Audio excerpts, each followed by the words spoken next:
Bienvenidos todos.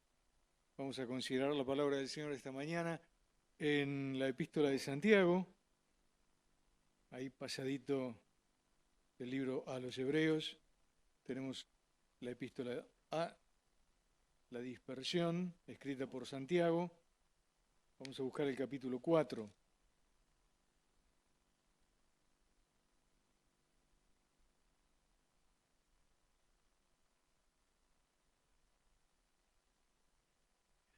Quiero, antes de la lectura, hacer algunas aclaraciones. Bueno, de hecho, el autor de la epístola es Santiago o Jacobo. El autor de la epístola era hermano del Señor Jesucristo. Y Santiago escribe a las iglesias formadas por la primera dispersión, por la dispersión temprana de los judíos cristianos que ya estaban siendo perseguidos. Digo esto porque nos vamos a encontrar en este capítulo con palabras y hechos descriptos que uno dice, pero ¿cómo estas cosas ocurrían dentro de la iglesia? Y sí, el apóstol Santiago escribe a los dispersos de las 12 tribus de Israel que estaban en distintos lugares, en distintos países, incluso que habían cambiado de continente, huyendo en la persecución inicial que sufrió la iglesia en el primer siglo. Después hubo muchas persecuciones, también dentro del primer siglo sobre el final, con la persecución del apóstol Juan hubo muchos perseguidos, y en el siglo II, con Clemente de Alejandría, y muchos perseguidos, y bueno, la historia de la iglesia es una historia de muchas persecuciones. Ahora, era un tiempo muy temprano en el siglo I. ¿Por qué digo esto? Porque Santiago presidió el Concilio de Jerusalén del año 59 y en toda la epístola, en todos estos capítulos, ya hemos leído varios, hemos tratado del capítulo 1, del capítulo 2, capítulo 3, hoy vamos al capítulo 4, en todo esto que hemos leído y en lo que queda de la epístola, no hay una sola mención del Concilio de Jerusalén. Quiere decir que la escritura de esta epístola es anterior todavía al año 59, a muy poquito tiempo de haber muerto el Señor en la cruz, de haber resucitado al tercer día y haber sido ascendido luego a los cielos. Así que las iglesias eran nuevitas, la doctrina era nuevita y en buena medida no estaba escrita. En buena medida no estaba escrita. Circulaban escritos mensajes, pero no estaba escrito el Nuevo Testamento, claramente, no había prácticamente nada y no había un tiempo acumulado como para establecer claramente las doctrinas, las prácticas de vida, los principios de la fe, etcétera, etcétera. Entonces, aparece lo que aparece, según Santiago 4, en la iglesia. El asunto es que pasaron 20 siglos. Estamos en el siglo XXI. Pasaron 20 siglos. Y algunas de estas cosas siguen apareciendo en la iglesia, siguen apareciendo en los creyentes, porque tienen que ver con algo, con una mochila que arrastramos los cristianos, que es el viejo hombre en la vieja mujer, que queda como residuo en nosotros, del que o de la que seremos librados cuando el Señor Jesucristo finalmente venga y seremos transformados, no a su imagen física, seremos transformados, le veremos como Él es, y Él es enteramente santo, y nosotros seremos enteramente santos también, porque hasta nuestro propio cuerpo será redimido. Santiago es la primera carta que se escribió antes de las cartas de Pablo, antes de las cartas de Pedro, antes de las cartas de Juan, se escribió la carta de Santiago. Así que estamos leyendo literatura muy temprana, muy temprana del siglo I. Capítulo 4. Arranca con una pregunta el texto 1. Dice, ¿de dónde vienen las guerras y los pleitos entre vosotros. A ver, hermanos, le está escribiendo a los creyentes, ¿eh? ¿De dónde vienen las guerras y los pleitos entre vosotros? ¿No es de vuestras pasiones las cuales combaten en vuestros miembros? Esta pregunta, la número 2, la segunda pregunta, es en realidad la respuesta a la primera pregunta. Lo que está diciendo Santiago es, muchachos, chicas, esos pleitos, esas diferencias, esas rencillas vienen de las pasiones que están en ustedes y que combaten, que luchan dentro de ustedes mismos. Santiago pregunta y con una segunda pregunta responde la pregunta que hizo primero. Verso 2. Codiciáis y no tenéis. Es tremendo lo que dice aquí. Matáis y ardéis de envidia y no podéis alcanzar. Combatís y lucháis,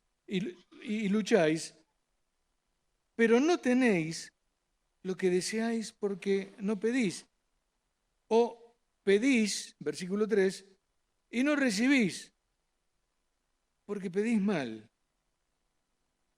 para gastar en vuestros deleites. Vamos a quedarnos por ahora ahí. Nosotros hemos cantado recién una canción que incluye, la canción última no, la penúltima, incluye la palabra pasión. A ver quién la recuerda, ¿qué es lo que cantamos?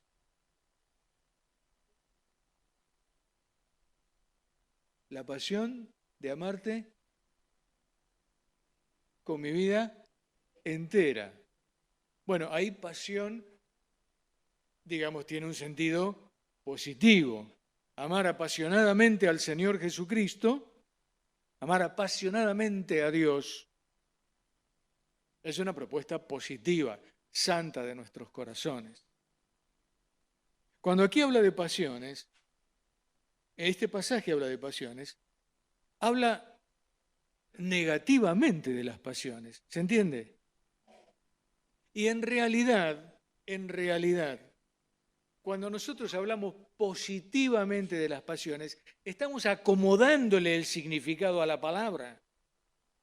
¿Saben por qué? Porque de la palabra pasión o patión en latín vienen las palabras que nosotros conocemos como patología, patólogo, que refieren a qué, a salud o a enfermedad.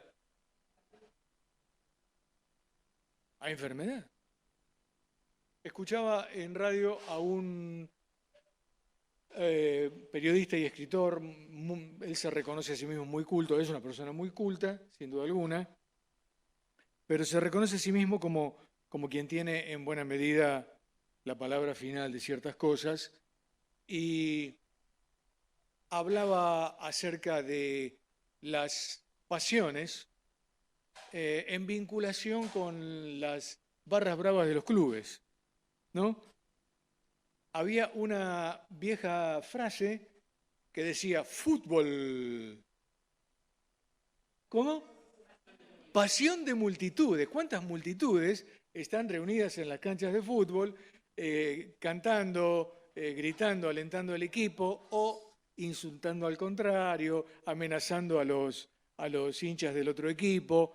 Pasión de multitudes. Bueno, en los dos sentidos es verdad. Hay muchos que siguen el fútbol alegremente y hay otros que realmente se enferman y llegan a hacer locuras, matar personas o cometer delitos de la más variada paleta que podamos soñar de colores, y esa pasión no es sana.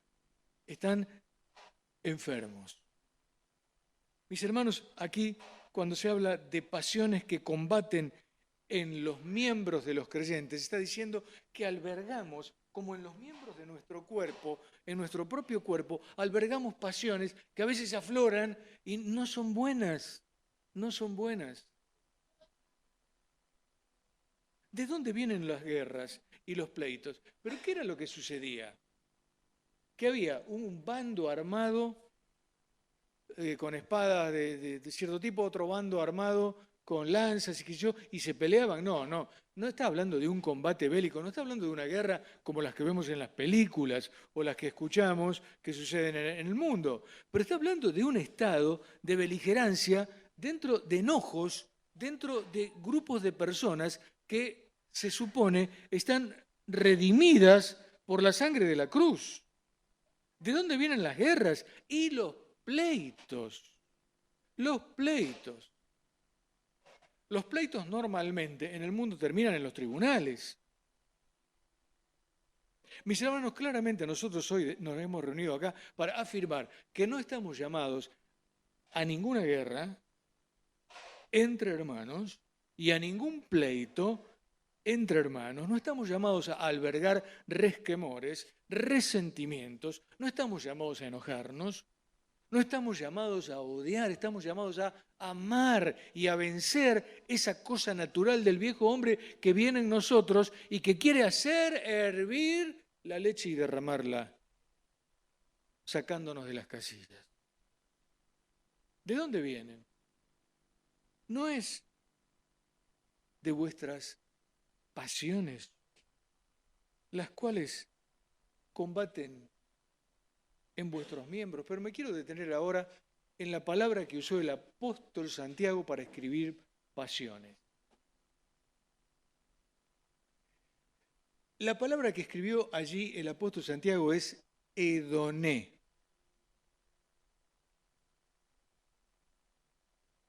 Voy a hacer un poquitito de historia. ¿Recordamos quién llevó la cruz del Señor Jesucristo, además del Señor? Escucho algo, pero no lo entiendo.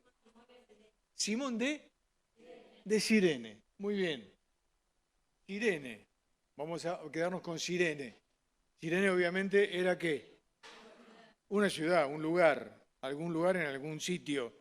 Bueno, Cirene, todavía hay un área que se llama en el norte de África la Cirenaica, que incluye varias ciudades. Cirene, en lo que hoy es Libia, era una ciudad griega. 400 años antes de que Simón de Cirene llevara la cruz del Señor, vivió Aristipo de Cirene. ¿Qué se le ocurrió a Aristipo? Pensar en la felicidad, Guillermo. Hoy nos trajiste ese pensamiento de entrada. El Señor dice, felices los pobres en espíritu, felices los de limpio corazón, felices los misericordiosos, felices los que lloran, felices los que tienen hambre y sed de justicia, felices, dichosos, bienaventurados. ¿Qué decía Aristipo? Felices los que experimentan placer. Y vos decías hoy, ¿cómo busca el mundo la felicidad? Porque el mundo busca la felicidad. La gente, uno pregunta a cualquiera, ¿vos querés ser feliz? ¿Qué va a contestar cualquiera? Y que lógicamente, todo el mundo quiere ser feliz. Entonces, ¿cuál era la propuesta de Aristipo? La felicidad se construye teniendo un placer al lado del otro. Placer, placer, placer, placer, placer. Juntás todos los placeres, haces una gran cadena de placer, todos los eslabones placenteros, todos placenteros. Y entonces, ¿qué sos? Sos feliz. Entonces, todo lo que es displacentero, las pruebas, las renuncias, el soportar una ofensa, todo eso no lo podés aceptar. Lo tenés que rechazar porque entonces, coleccionando placeres en tu vida, vas a ser feliz. Hermanos amados, ¿saben qué es eso? Una mentira del demonio. Esa es una mentira del diablo. Es mentira que la búsqueda del placer implique felicidad. Y la viceversa también es cierta. Es verdad que la búsqueda del placer implica infelicidad. Si no, pregunten en los matrimonios, cuando él ha buscado el placer para sí mismo, o ella ha buscado el placer para sí misma, ¿Cómo terminó la cosa? ¿Cuánto duró? Ah, fue un calvario, fue terrible, no se puede, tuvimos que cortar. La búsqueda del placer, la búsqueda egoísta, porque yo quiero ser satisfecho, yo quiero estar en plenitud, yo quiero, obviamente termina en una guerra, termina en un diferendo, termina en una falta de entendimiento. Mis hermanos, la hedoné, el placer, el hedonismo, ni a Aristipo, que finalmente se suicidó, ni a Aristipo le hizo bien, ni a ninguno de los demás pensadores sabios. Vos también hablaste de filósofos y qué sé yo. Bueno, toda esa sarta de filósofos, pensadores, escritores, poetas, que ensalzaron el placer, pusieron el placer como si fuera un dios, ninguno de ellos dio en la tecla. Ninguno de ellos dio en la tecla. Porque la búsqueda del placer, la búsqueda egoísta, trae infelicidad.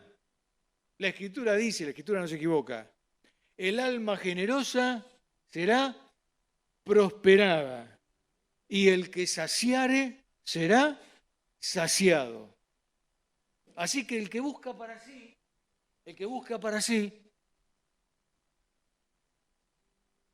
va a hacer daño a un montón de gente y va a ser un infeliz. Un infeliz. ¿Saben que infeliz es un insulto, no? Pero salí de acá, infeliz. Es uno de los insultos. Pero en este caso lo hicimos como una realidad. La búsqueda egoísta termina en infelicidad, porque nunca llega a conformarse la cantidad de placer con la cantidad de placer. Nunca nadie llega a conformarse con ninguna cantidad de placer, humanamente hablando. Una vez, bajo el avión, David Rockefeller, aquí en la Argentina, hablando de plata, le preguntaron, ¿con cuánto se conforma el hombre? Hablando de, digamos, dólares, ¿sí? Rockefeller, apellido hebreo, ¿sí? No es un apellido inglés, apellido hebreo. ¿Con cuánto se conforma el hombre? Y él contestó, con un poco más. Mañana le vuelven a preguntar, ¿y qué va a responder? Con un poco más. Y el año que viene le vuelven a preguntar, ¿y qué va a decir? Con un poco más, con un poco. Es decir, nunca llega, nunca llega, nunca llega. Entonces esa búsqueda egoísta lo que hace es enojar a unos contra otros. Mis hermanos, cuando Santiago escribe a iglesias muy jóvenes que no tienen desarrollada todavía la doctrina, no tenían la Biblia como nosotros para leer. La versión que circulaba del Antiguo Testamento tenía libros espurios y era escabroso el avanzar en la estructuración de la iglesia. Nosotros estamos 20 siglos después hablando de lo mismo porque nos hace falta entender que no es posible que nos dejemos dominar por pasiones, en el sentido de, yo quiero mi lugar, no me toquen mi lugar, o tengo celos del don del hermano, o tengo celos del talento de la hermana, o yo quiero esto, yo quiero este lugar, o no me reconocen por tal cosa, o no me aplauden por tal otra. ¿Qué estamos buscando? Esa es una búsqueda egoísta. ¿Y saben qué? Va a ser para nosotros muy infeliz el tránsito de la vida cristiana si ese es nuestro enfoque. Cada vez que alabamos al Señor, como lo hicimos antes con Chicho, recién que nos presidía, lo que buscamos es alabarlo a Él, darle la gloria a Él, porque la gloria es solo para Él. Porque el honor es para el Señor, porque Él es el santo absoluto. Y si algo podemos hacer para servir al Señor, lo que signifique de bueno es un tributo que colocamos como una ofrenda a los pies de su trono, pero no es para lucirnos. Nadie pasa para que lo aplaudan. Nadie hace nada para que lo ensalcen. Mis hermanos, ¿de dónde vienen a veces esos malestares? Guerras y pleitos, dice acá, palabras muy fuertes. ¿De dónde vienen esos malestares? ¿No vienen acaso de esas búsquedas egoístas que tenemos en nuestros miembros? El versículo 2 arranca con la palabra codiciáis, la codicia. ¿Qué palabra? La codicia. Codiciáis y no tenéis. Pero después se agrava el lenguaje.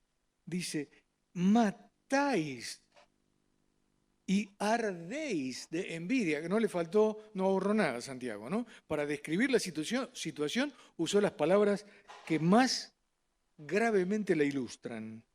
Codiciáis y no tenéis, matáis y ardéis de envidia, y no podéis alcanzar, combatís y lucháis, pero no tenéis lo que deseáis porque no pedís. Y pedís y no recibís, porque pedís mal para gastar en vuestros deleites. Ahí la palabra deleites vuelve a ser la palabra edoné. Es decir, en la dispersión, después de la primera persecución, se forman las iglesias y muchos de los convertidos vienen arrastrando la cultura dominante en el momento. ¿En qué idioma se escribió el Nuevo Testamento? A ver quién responde. En griego. ¿Cuál sería la cultura del momento, la dominante? Obviamente la griega, la cultura helénica. Entonces, la cultura helénica estaba muy metida con esto de hecho, Aristipo de Cirene, todo el norte de África era griego, Alejandría, se llama Alejandría por Alejandro Magno, ¿no es cierto? Todo el norte de África, la cultura era griega, y los griegos buscaban el placer. La realidad es esa. Tenían un montón de dioses, hasta un altar al dios no conocido, buscaban el placer. Y entonces estaban acostumbrados a pretender cosas para invertirlas en el placer propio. Santiago dice, gastar en vuestros propios deleites. Claro, todo para mí, todo para mí. Yo quiero esto para mí. En la familia yo quiero ser yo soy el hijo, en la familia, y entonces exijo, pido, porque quiero para mí. Me peleo con mi hermano porque lo que mi hermano tiene me hace arder de envidia, lo quiero para mí. Y si se arma un desbarajuste dentro de la casa, pues se arma un desbarajuste también dentro de la iglesia. Y en cualquier lugar donde la gente egoísta se expresa con egoísmo, las cosas terminan mal. Mis hermanos, nosotros nos hemos reunido esta mañana para leer la palabra y para tomar una decisión. Nosotros alguna vez dijimos de renunciar al enojo. Hoy tenemos que decir, tenemos que renunciar al egoísmo. Renunciar al egoísmo.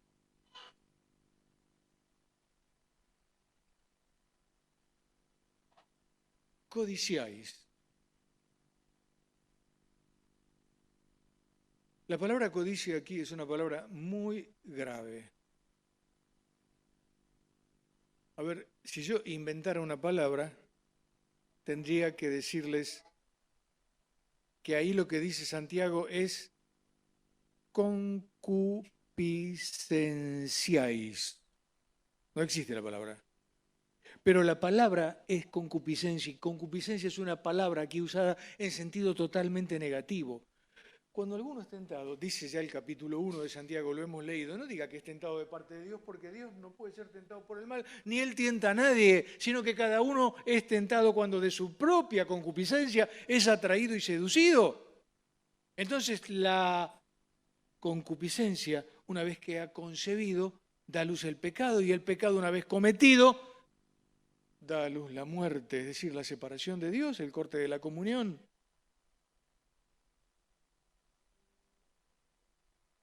Mis hermanos, acá Santiago nos está diciendo, muchachos y chicas, no podemos cultivar una mente carnal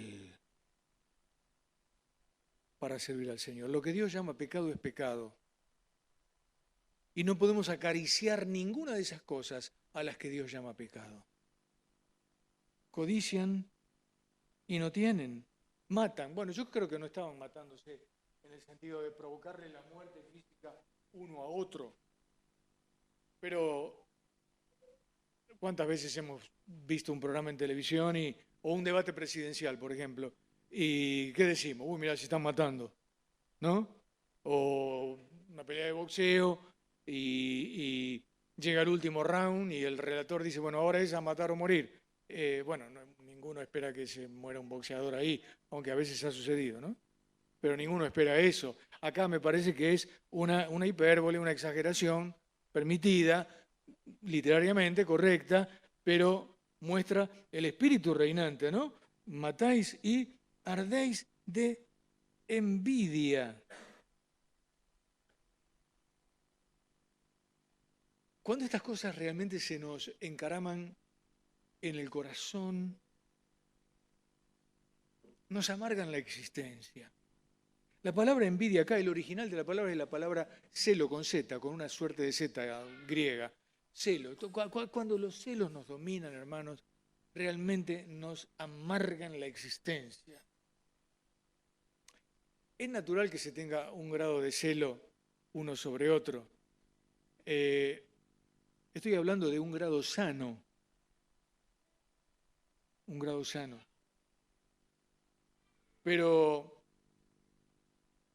cuando se arde de celos, estamos hablando de un fuego que se ha encendido, una fogata que lo quema todo, una persona que es muy celosa, y no estoy hablando solamente de cuestiones que tienen que ver con los sentimientos amorosos de una pareja, sino celos.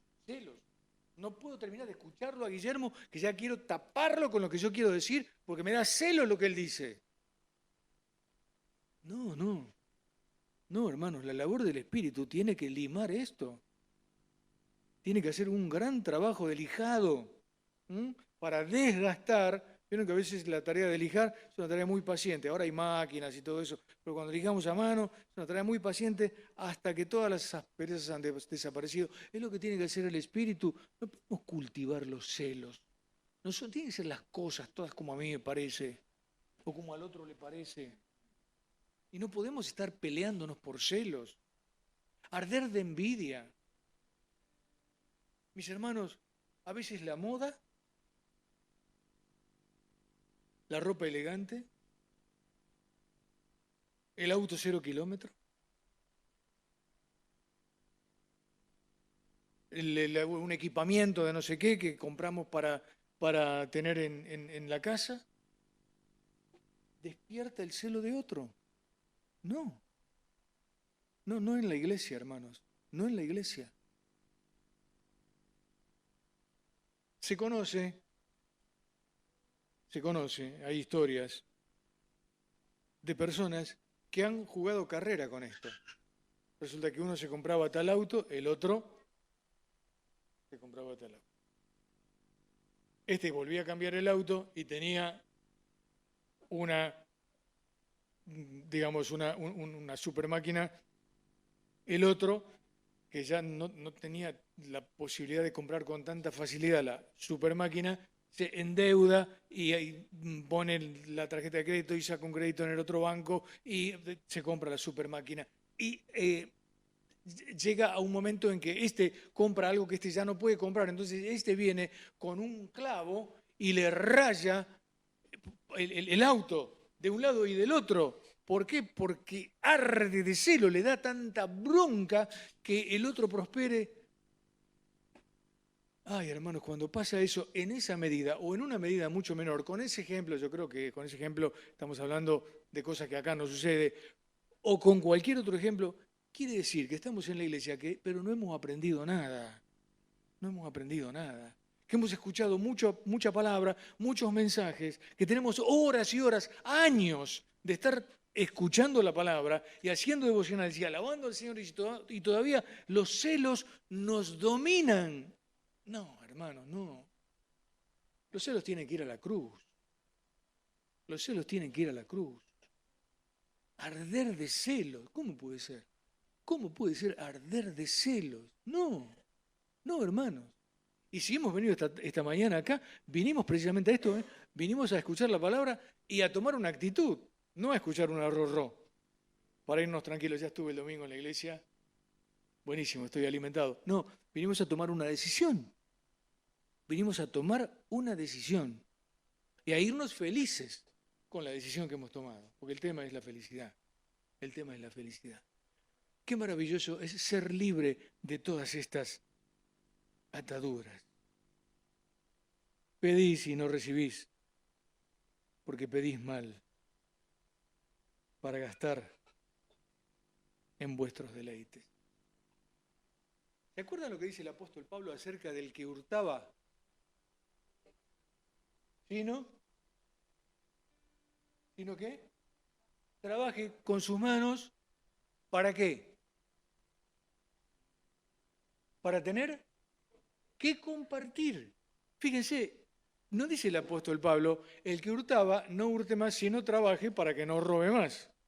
Entonces, trabajando, no roba, deja de ser motochorro, trabaja y lo que hace es poder sustentar a su familia, sustentarse a sí mismo, ¿eh? Ya deja de robar porque trabaja. No, pero la palabra dice, el que robaba, el que hurtaba, no lo haga más, de modo tal de que pueda tener que compartir con el que tiene necesidad. Va mucho más allá, es decir, el que trabaja, trabaje, atienda a su familia con el dinero que gana, trate de ahorrar si le es posible y trate de compartir, de tener un acto de generosidad con otro que necesita algo, que necesita algo. No acumule para gastar en sus propios deleites. Y lo que es válido con la plata es válido con todas las cosas de la vida. Pedís y no recibís. Pedís y no recibís. Bueno, yo no sé qué le estamos pidiendo al Señor, pero hay cosas que el Señor realmente no quiere darnos si estamos con un corazón dominado por el egoísmo. Hay cosas que el Señor no quiere darnos, porque dándonoslas sufriríamos un daño terrible, una autodestrucción formidable, e iríamos a parar, como suele decirse vulgarmente, a los caños. A los caños. Versículo 4. Oh almas adúlteras, ¿no sabéis que la amistad del mundo es enemistad contra Dios? Cualquiera pues que quiera ser amigo del mundo se constituye enemigo de Dios. Bueno, acá también la terminología usada por Santiago es realmente fuerte. Yo no sé vos qué pensás, pero yo realmente no lo quiero tener a Dios como enemigo. ¿Estás de acuerdo? Estamos de acuerdo, ¿no? Tener a Satanás como enemigo, está claro, es el enemigo de nuestras almas, anda alrededor nuestro buscando hacer daño, devorar la presa de un buen pensamiento, de un deseo de servicio, es decir, comerse nuestras buenas intenciones. Nuestro adversario, ya sabemos que es el diablo, pero tener a Dios como enemigo, bueno, no sé qué puede pasar. Horrenda cosa, dice la palabra, es caer en qué? En las manos del Dios vivo, es una cosa horrenda. Yo no quiero caer ahí como enemigo. No. Miren, le tengo más miedo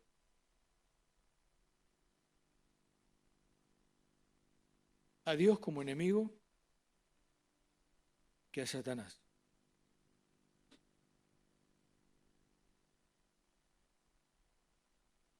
Porque Satanás no es un Dios malo. Satanás no es Dios. No es tan malo así como Dios es tan bueno. No están al mismo nivel, solo que uno en un extremo y otro en el otro. Pero no quisiera darme cuenta que estoy jugando un partido en la vida, estoy jugando el partido de la vida cristiana, y resulta que tengo una camiseta puesta diferente a la camiseta de Dios. No, no quiero darme cuenta de eso, no quiero que eso sea así, no quiero que sea así. Quiero estar a favor y quiero que Dios esté a favor. Y Dios desea darnos las cosas en abundancia. 1 Timoteo 6:10, darnos las cosas en abundancia para que las disfrutemos. Dios quiere dárnoslas. Se predica en muchos lados el famoso evangelio de la prosperidad. No quiero caer en eso de ninguna manera. Pero Dios quiere favorecernos, quiere bendecirnos. Nosotros lo cantamos, los bienes que gozamos, cantamos un himno de nuestro himnario, los bienes que gozamos, claro, dan a comprender que tú encuentras complacencia en mostrarnos tu favor. Claro, Dios se alegra en mostrarnos su favor, en proveernos, en proveernos. Pero si nosotros damos lugar a todas estas cosas de los primeros textos, a todas esas pasiones, a todo ese hedonismo, donde yo quiero estar bien, yo quiero juntar placer con placer, con placer, con placer, para entonces ser feliz dentro de mi familia, dentro de la iglesia, dentro del trabajo. Lo que vamos a hacer es convertirnos en unos adúlteros para Dios, almas adúlteras para Dios. Y eso es una cosa grave. Porque la amistad con el mundo es enemistad con Dios. Nosotros tenemos relaciones entrañables con personas que no son cristianas. Podemos tener relación porque hay compañeros de estudio, de trabajo, familiares, ¿no es cierto? Y tenemos relaciones que son entrañables, no son relaciones aguachentas, son importantes, son entrañables. Y los amamos. Y los abrazamos. A mí me pasa mucho eso con las personas que visito en los campos. Y los abrazamos. Y aparte disfrutamos su solidaridad, todas estas cosas de salud que yo he tenido. La solidaridad de ellos ha sido formidable, sigue siéndolo, formidable, extraordinaria. Pero nosotros estamos llamados a hablarle de la palabra de Dios. Estamos llamados a hablarles de la palabra de Dios. Como solemos decir, me encantaba la canción de Piedras Vivas, ¿se acuerdan? Levantaré bandera. ¿Hasta cuándo? Hasta que me muera. Me encantaba eso. Nos estamos llamados a levantar la bandera de la fe, la bandera del Evangelio, y presentarnos como cristianos y hablarles de la Escritura. Quizás obtenemos diferentes respuestas del otro lado. Y de hecho las obtenemos, son respuestas, uno te dice, no, yo soy ateo, el otro dice, yo soy agnóstico, otro dice, escucha, hace silencio y se queda conmovido. Pide otro, bueno, ¿podés hacer, como dicen ellos, podés hacer una oración? Ay, claro que podemos hacer una oración, sí, fenómeno.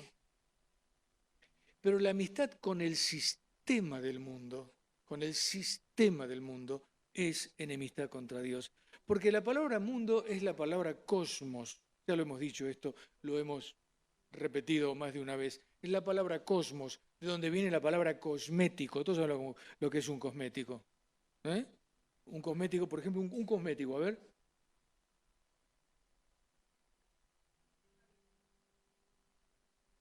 ¿Lápiz labial? Pues ya no, la verdad que no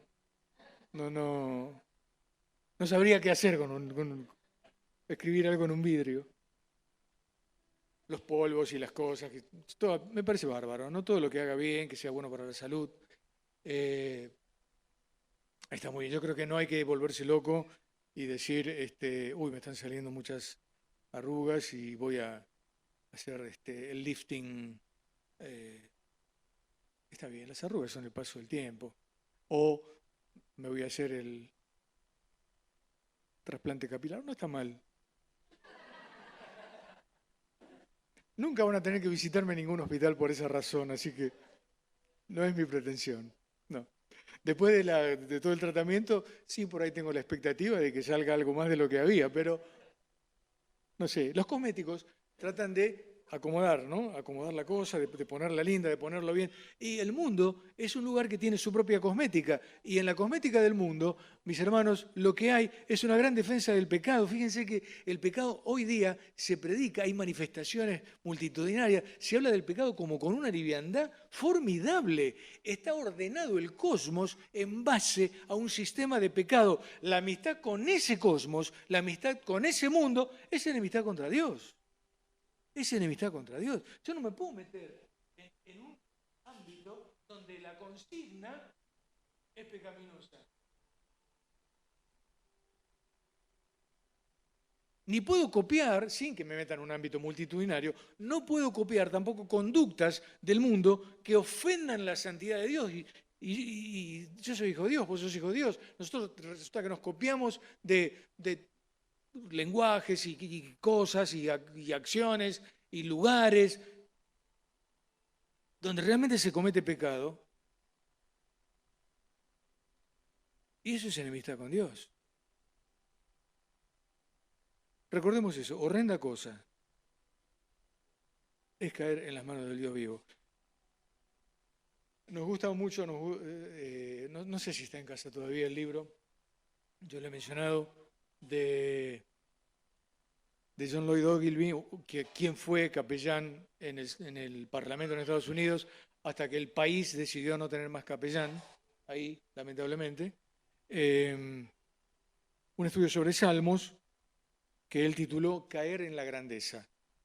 Cuando nos sentimos débiles, cuando estamos descorazonados y de pronto no cobramos ánimo por sí mismos, y uno siente que se plancha y que se cae en la grandeza de los brazos de Dios. Y Dios nos sostiene y nos levanta y nos pone en la ruta de nuevo. Muchas veces que sentimos cierta desazón porque algunas cosas no salen bien, porque estamos desorientados, no sabemos qué decidir, y de pronto nos desplomamos, caemos en la grandeza de los brazos de Dios. Son los brazos amorosos del Padre que nos ayudan, que nos sostienen, que nos orientan y que nos dicen, anda por acá. Cuando pensamos en caer en los brazos del Dios vivo como una cosa horrenda, estamos pensando en el que va a la condenación, en el que va al infierno porque no ha recibido a Cristo como su Salvador personal. Pero hermanos, cualquier cosa que signifique la expresión, yo no quisiera que ocurra ni cerquita de eso, ni lejos de eso, que tengamos que caer en los brazos disciplinadores de Dios, porque es una cosa horrenda caer en los brazos del Dios vivo.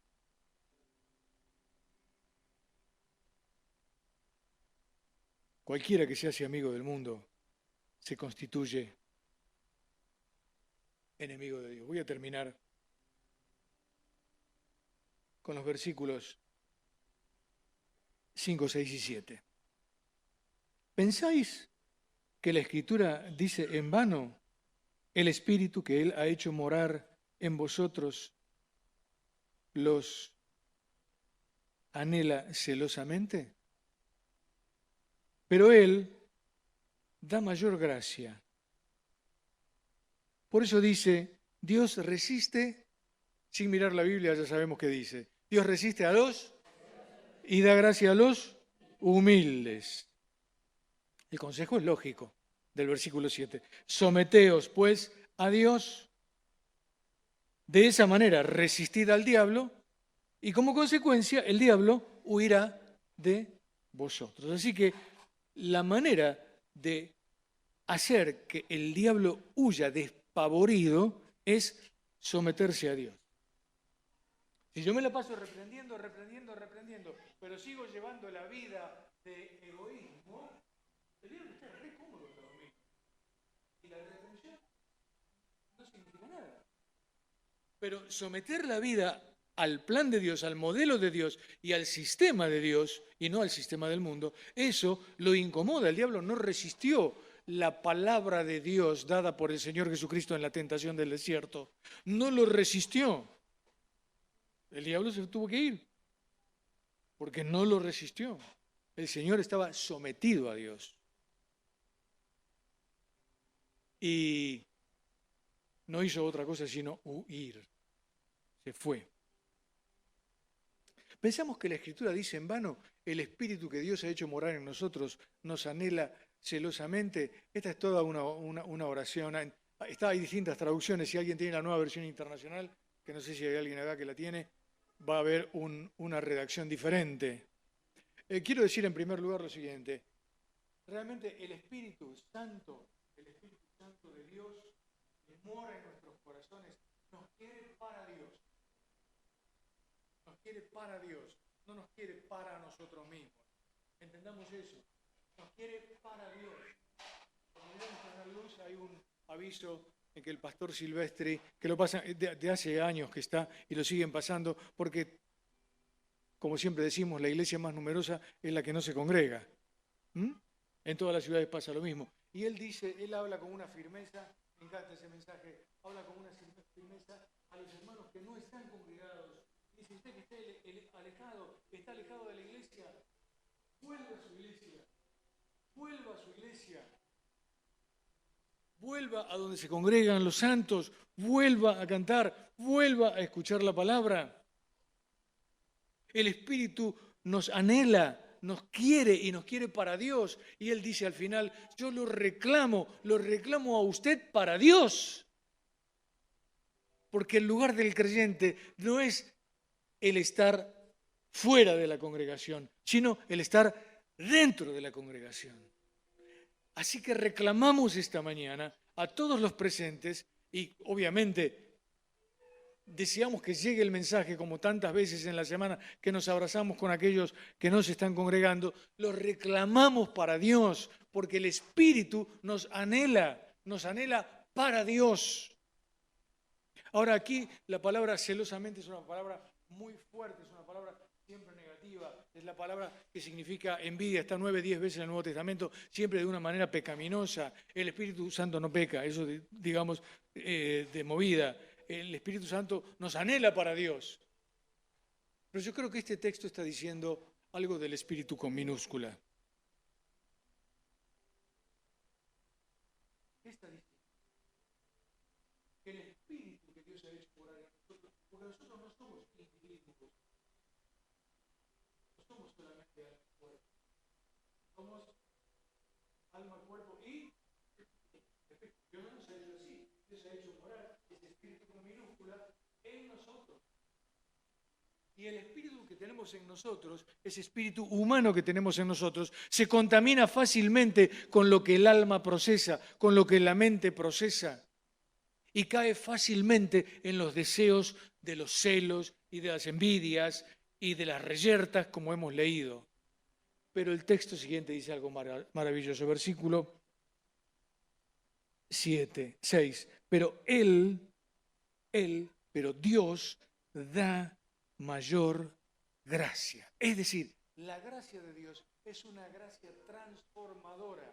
La misericordia de Dios es una misericordia que se extiende con amor sobre nosotros, no para alejarnos como estamos, para comprender cómo estamos y dejarnos ahí en el barro, atrapados en medio del pecado. No, la gracia de Dios es una gracia mayor, es una gracia liberadora, es una gracia transformadora. El que escribió Sublime Gracia fue un pecador hecho y derecho con toda la mayúscula que podamos ponerle a la palabra.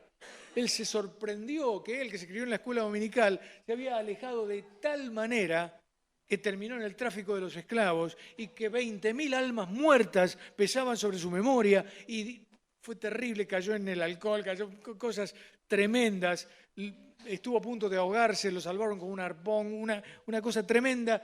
Entonces se maravilla. Sorprendente gracia, dice la canción, sorprendente gracia. Qué bello el sonido. Que salvó a un pecador como yo. Él da mayor gracia. Él da mayor gracia que nuestros berrinches, egoísmos, que nuestros odios, nuestras peleas. Él da mayor gracia. Por eso, no nos olvidemos que Dios resiste la soberbia y bendice la humildad. Dios resiste a los soberbios y da gracia a los humildes. Sometámonos a Dios, a su deseo. Resistamos al diablo, resistir al diablo, resistir la tentación, resistir al diablo, hacerle caso a las cosas que escuchamos en el mundo y que quieren desviarnos el pensamiento para que nos encaminemos en el sistema pecaminoso del mundo. No, resistamos al diablo y Él huirá de nosotros. Encontraremos nuestro lugar natural en la iglesia. El creyente en Cristo no puede encontrar el lugar cómodo en el mundo. Lo encuentra en la iglesia. Por la iglesia es su lugar por propio peso, donde se alaba a Dios, donde escuchamos la palabra del Señor, donde ejercitamos la comunión unos con otros. Someteos a Dios. Resistid al diablo. Y la promesa es, huirá de vosotros. Vamos a orar en este momento. Vamos a decirle al Señor, Señor, todo egoísmo, como un viejo himno dice, todo egoísmo, orgullo y vanidad, quita de mí y haz que se cumpla en mí tu voluntad. Señor, esa montaña de celos y esa montaña de rasgos indeseables de mi carácter natural, la pongo al pie de la cruz, Señor, y te pido una vez más, por enésima vez, Señor, que tu Espíritu trabaje en mi corazón y que me ayudes a ser generoso, generosa, procurando el bien ajeno. Sé que ahí está la verdadera felicidad. Tomemos esa decisión esta mañana. Pongámonos de pie delante del Señor en espíritu y como enfrentados directamente con Él. Digámosle ahora que cerramos el culto, sí Señor, me comprometo. Sí Señor, lo voy a hacer, lo hago. Pido tu ayuda porque das mayor gracia. Pido esa gracia para ser la persona que querés que sea. Te adoramos, Padre. Te adoramos esta mañana. En el nombre del Señor Jesús. Amén. Amén.